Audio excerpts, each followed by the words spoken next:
அதன் ஆற்றலும் சென் நிறமும் தன் கணவனின் சௌபாகியத்திற்கு சாட்சியாகும். ஆகையால் இன்று நான் என் நெற்றியில் இருக்கும் குங்குமத்தை சாட்சியாக வைத்து சவால் விடுகிறேன்.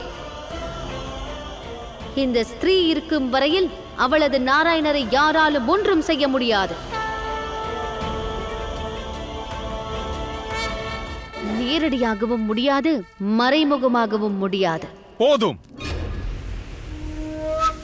பேசியது போதும். உங்களது தைரியமும் நம்பிக்கையும் நியாயமானதுதான்.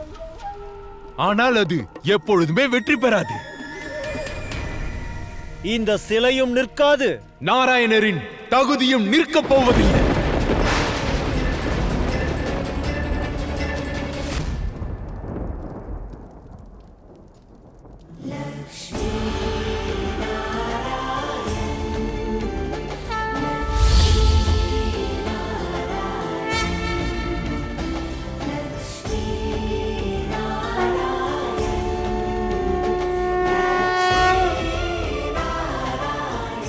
நாராயணரே, நீங்கள் இருவரும் இந்த உலகத்திற்கு செய்தியை கொடுக்கிறீர்கள். கணவனும் மனைவியும் ஒருமுறை தங்களது கரங்களை கோர்த்து கொண்டு விட்டாலும், இருவரும் பக்கத்தில் நிற்க முடிவெடுத்து விட்டாலும் அவர்களின் சக்தி இரட்டிப்பாகிவிடும். அவர்களின் சங்கடங்கள் மாயமாக மறைந்துவிடும். மொத்த அசுர உலகத்தில் யாரிடமாவது சக்தி இருந்தால் வாருங்கள், என்னுடைய நாராயணரின் சிலையை உடைத்து காட்டுங்கள்.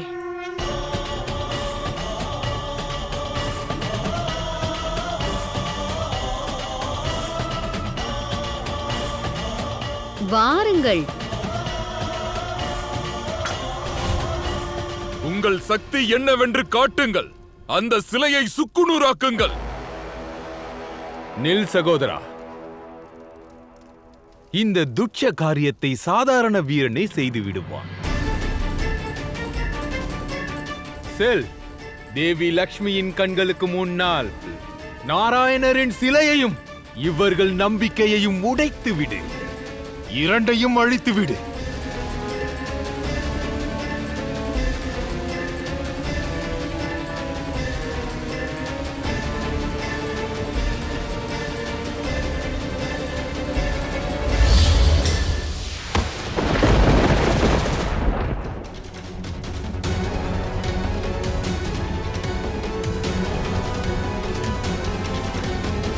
நில் ஹிரண்யாட்சியா, உனக்கு முன்னரே நாராயணர் எனக்கு எதிரியாவார்.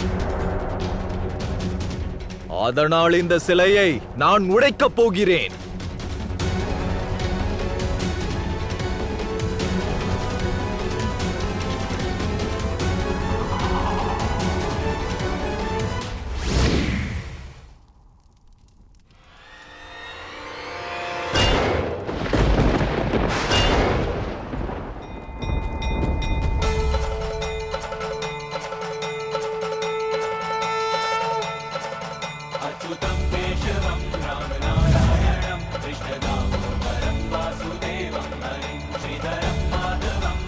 மகாபலி, உங்கள் முயற்சியும் வீண்தான்.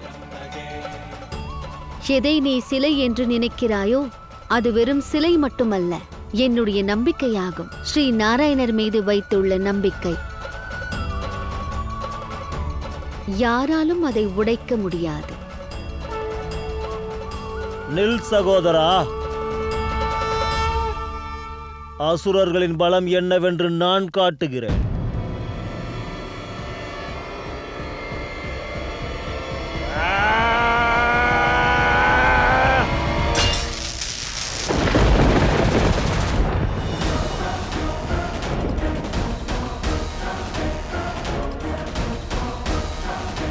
இரண்யாட்சா, செல். உன் தாய் அவமானத்தால் தலை குனிந்து விடக்கூடாது. தைரியமாக இருங்கள் தாயே. இந்த பூமியை காப்பவரை இந்த பூமிக்கு சமமாக்கி காட்டுகிறேன்.